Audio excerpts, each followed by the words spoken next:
What's up, everyone? Welcome back to One Last Try Gaming. We are back with Cook and Greaves. What's up, gentlemen? Hey, hey. Howdy. Thanks for joining us today. We are doing our post-game discussion for Hitman 3. Love This the post-game one- discussions.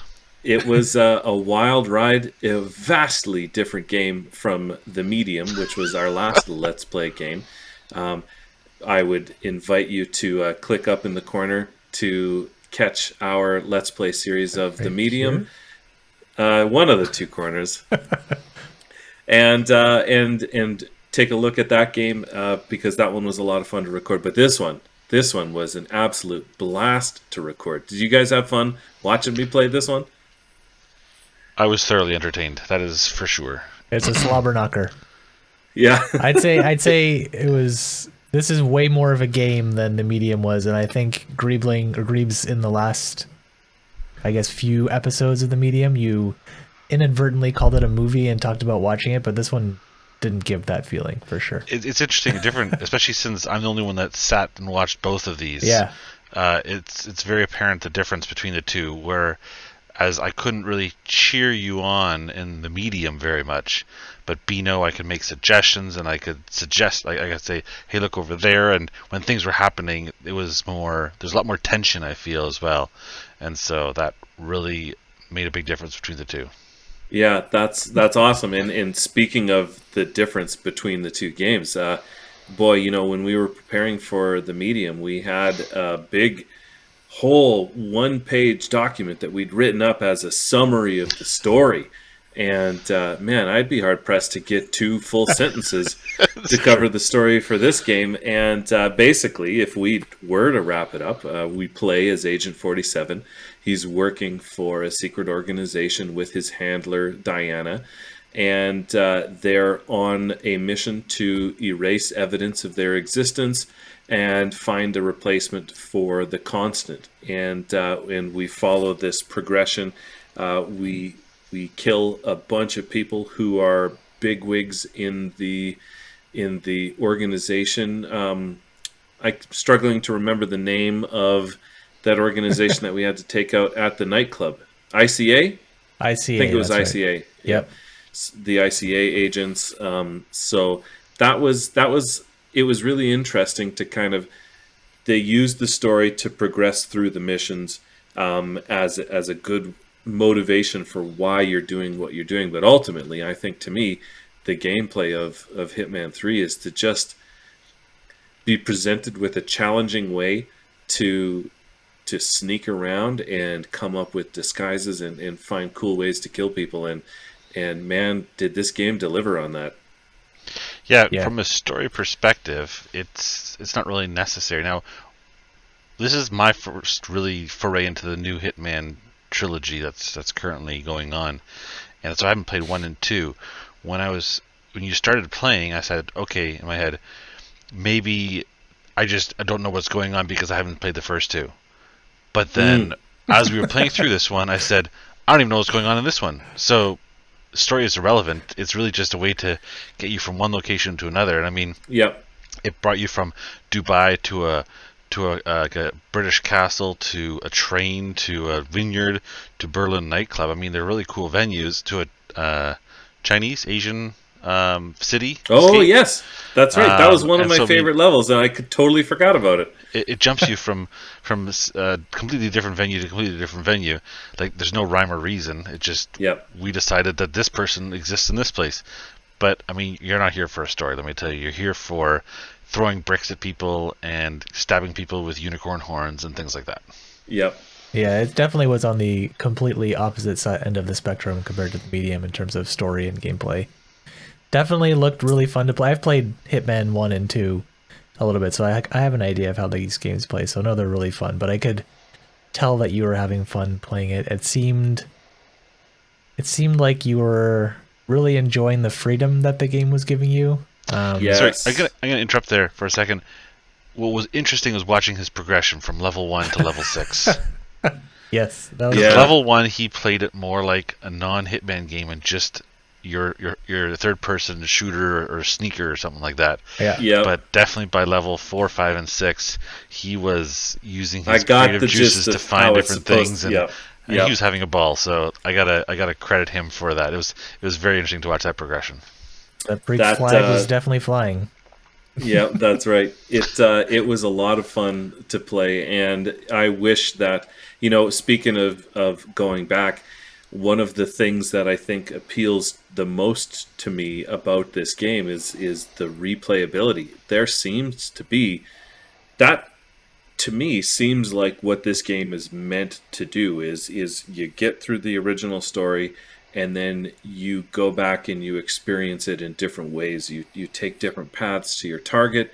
You either follow the story, or you follow the side story, or you don't follow any story at all. And to me, that's where, even though the actual storyline took us 6 missions and was maybe, I don't know, 8 hours of gameplay, really, if you wanted to, you could sink easily 40 to 50 hours going back and replaying all of these missions. And that's something that I absolutely plan to do, without the intensity of recording while doing it. And maybe I'll capture some fun moments, but that to me really seems like where this game really shines, is that it gives you a lot of flexibility in the replay of the game. Yeah, we were able to introduce our one last try little thing in here because of this game. We obviously, the medium wasn't a good channel for that, so this game really let us do that. And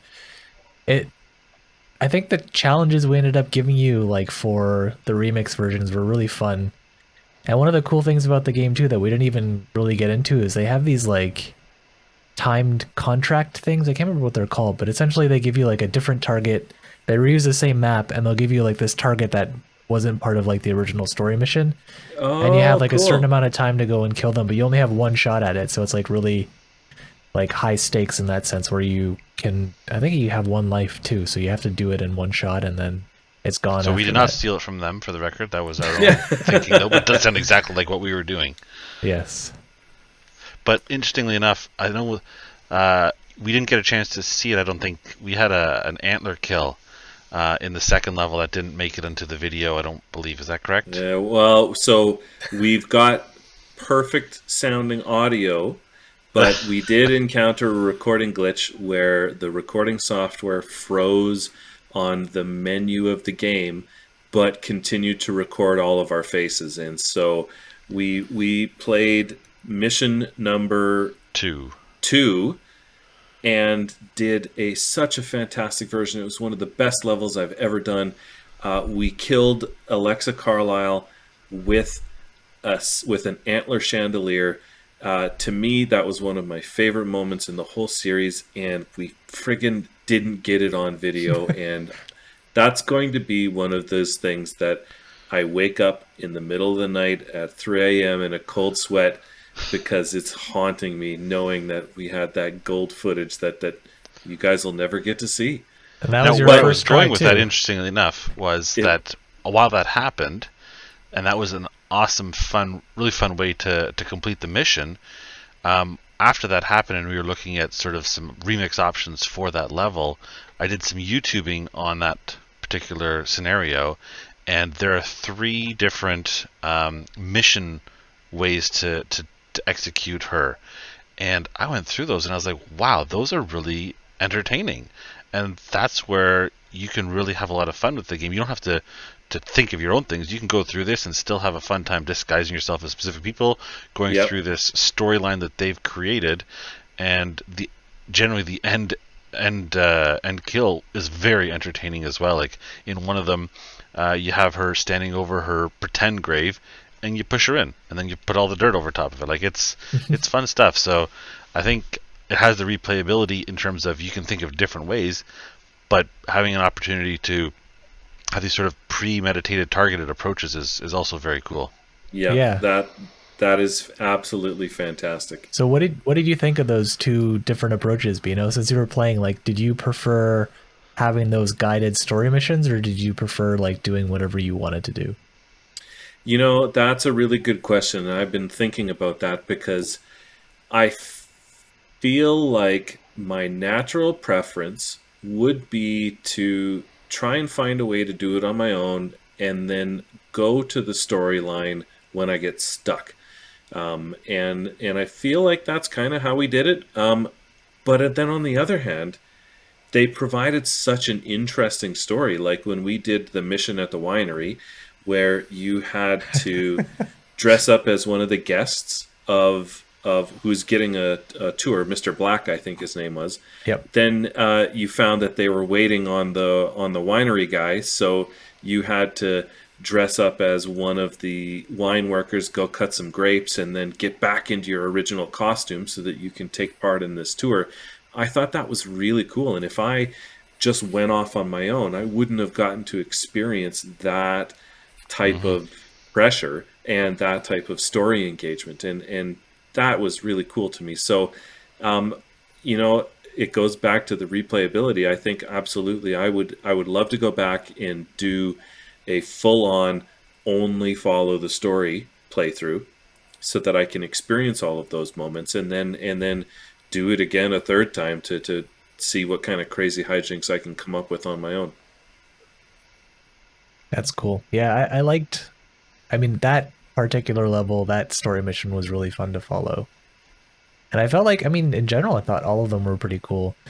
But yeah, I'm split on that too. Watching you play both ways was really fun because I think a lot of the freeform stuff, there's a lot of room for creativity, but also a lot of places for failure, which I thought was some of the best moments. Like our last remix one, obviously you weren't following a story mission, but where you just ran into that room and like threw a flashbang at somebody. Yeah. Those are just like the pure comedy moments that make the game so good. Yeah, that's right. And then, panicking, thinking that I had just broken my only way out of the the train car, and that was pretty funny. Speaking of things that we got to talk about, with the flip side of the coin is what we didn't like about this game. And for me, the number one thing that kind of bothered me about it, and I think I made a comment on it the very first mission, was that the movement felt a little clunky. Transitioning from ledges to climbing on things specifically felt very, very slow, very clunky. Not being able to jump, I don't know why, but I can't stand when a game won't let me jump. I actually did not realize that you could not jump. Yeah, that's something that bothers me. So if I had to come up with a complaint about this game, it would be the fact that the movement felt clunky. But boy, that's a very minor detail in my overall perspective of the game. Yeah, I know when I was originally... Sorry, go ahead. I was just gonna say, I think if the movement was different, the game would be more of an action game than the way that it is now, and I think that would just be like a completely different game.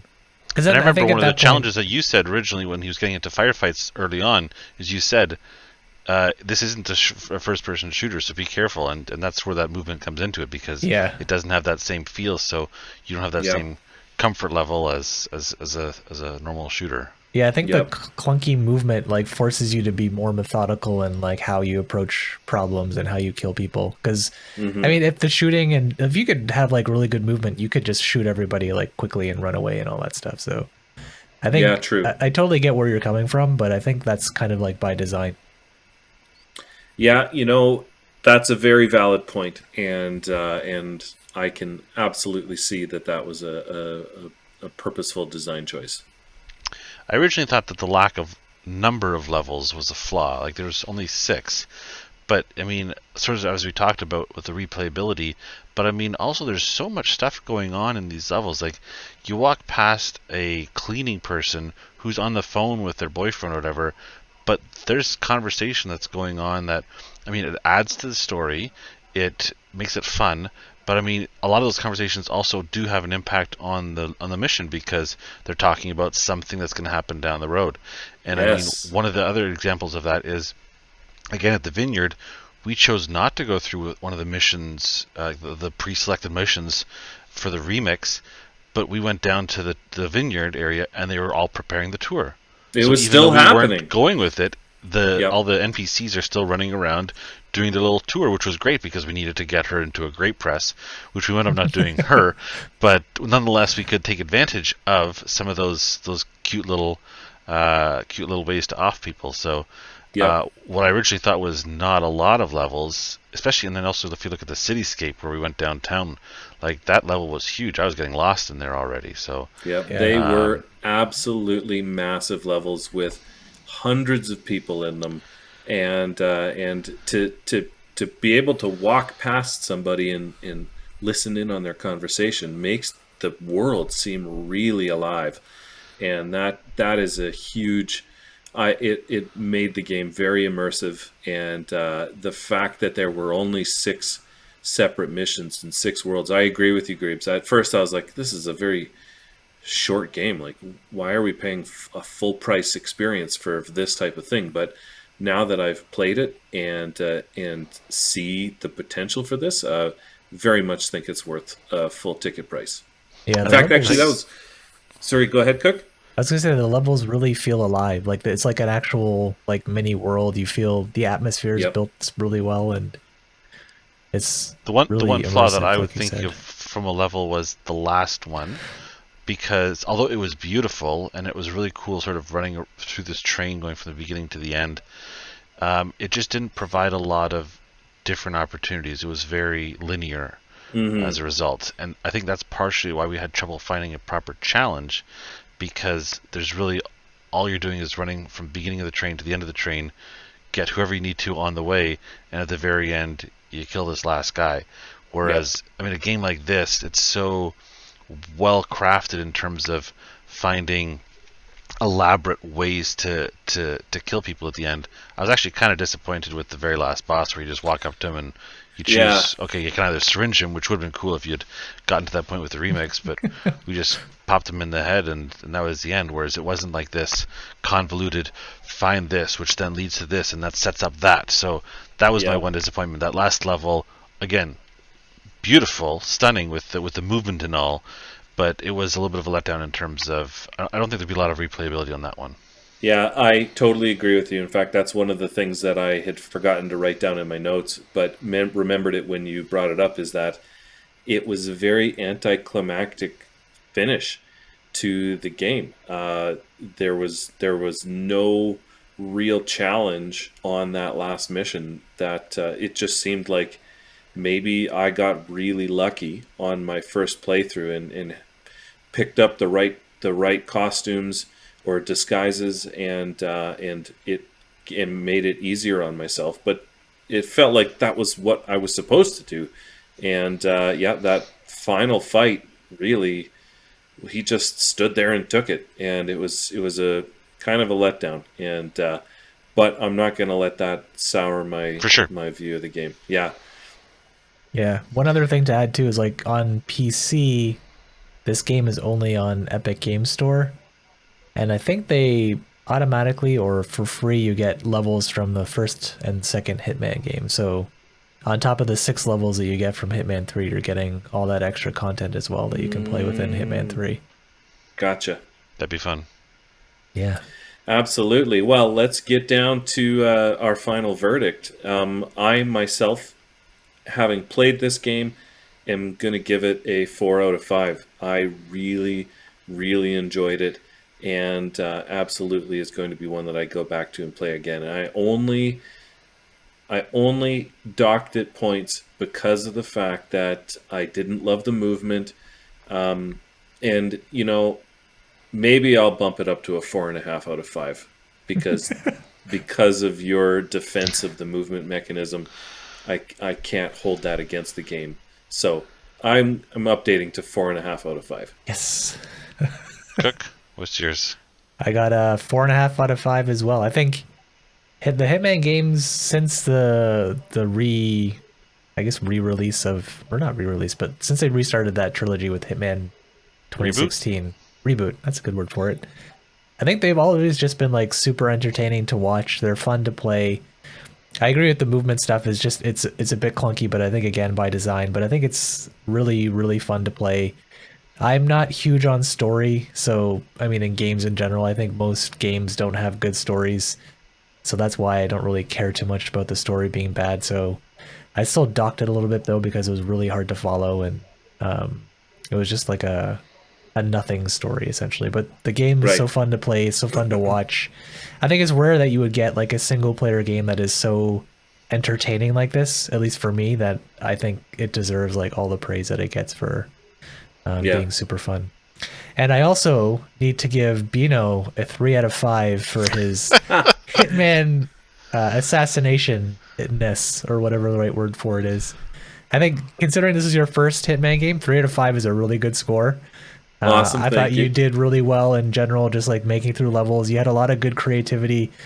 One of my favorite moments was when you had a briefcase. We gave you the challenge of you needed to kill everybody or knock out people with a briefcase, Oh yeah. and you were on this bottom level, but you Yes. needed to climb up, but you couldn't bring the briefcase with you up the pipe, so you just decided to throw it up to the next level to go get it. And I thought that was like really thinking outside the box and a brilliant strategy for that. So kudos for that. And Thank overall, it was you. like really, really entertaining. I also think that you might have had an easier time playing it on controller. The aiming might have been a bit more difficult, but like the movement and like getting through your inventory and stuff is a lot easier on controllers. So Yeah. if you play Maybe I'll again, try that. yeah, you might want to try that. There we go. And then finally, Greaves, what did you give Hitman 3? So I'm gonna tag along with the crew and go with a 4.5 out of 5. Yes. Watching it was incredibly entertaining, and it was so entertaining that I said I need to play this game also. And anytime a game is doing that, it's doing a good job. Fun side note is that as a result of this, I played a little bit of the original Hitman. I think I don't know, it's a 2 or 3 episode, like from back in 2005. I played Hitman Blood Money, which I think was the sequel, and I gotta say it's night and day different. That one, this one has so many more different options and ideas that you can do. That one was, I think, a little bit more strict, but it was interesting to see the sort of the difference between the two. But I'm ready to go out and play more of this one, or play this one for the first time, and then go play Hitman 1 and 2 from this reboot. So, like I said, anytime a game can do that, it's working. Absolutely. Well, we hope you guys enjoyed watching our series on the Hitman 3. Oh, and our big announcement. The next game that we're going to be playing is Oh, going to we need be a drum roll. Drum piloted. roll. Drum roll. We'll have to insert one in post. Yeah. Close looking new. Greaves, it's going to be the game that you're playing. Why don't you tell everyone what we're playing next? So I will be taking the helm of Resident Evil 7. I'm a little bit nervous. It's been a while since I played any of the Resident Evil series. I'm also nervous to be watched and critiqued by these two gaming gurus. I have a feeling I will die a lot.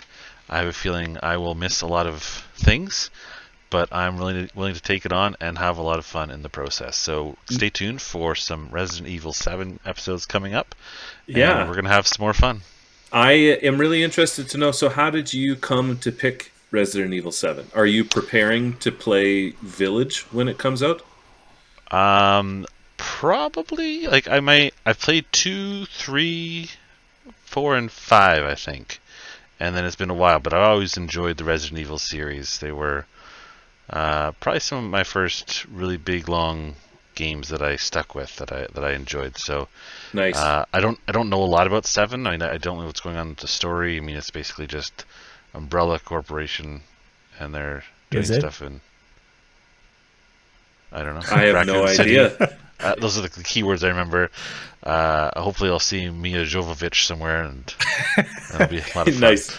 I personally can't wait to watch you play that game. And if you guys out there, I say guys, but everyone, guys and gals, if you're out there watching these videos, please consider subscribing and liking our videos, as they do mean a lot, and it helps us grow the channel so that we can keep providing golden content like this for you. Golden. So we're going to sign off for this review video. We will see you next time with Greaves playing Resident Evil 7. Thanks for joining everybody. us. Take care. Thank you.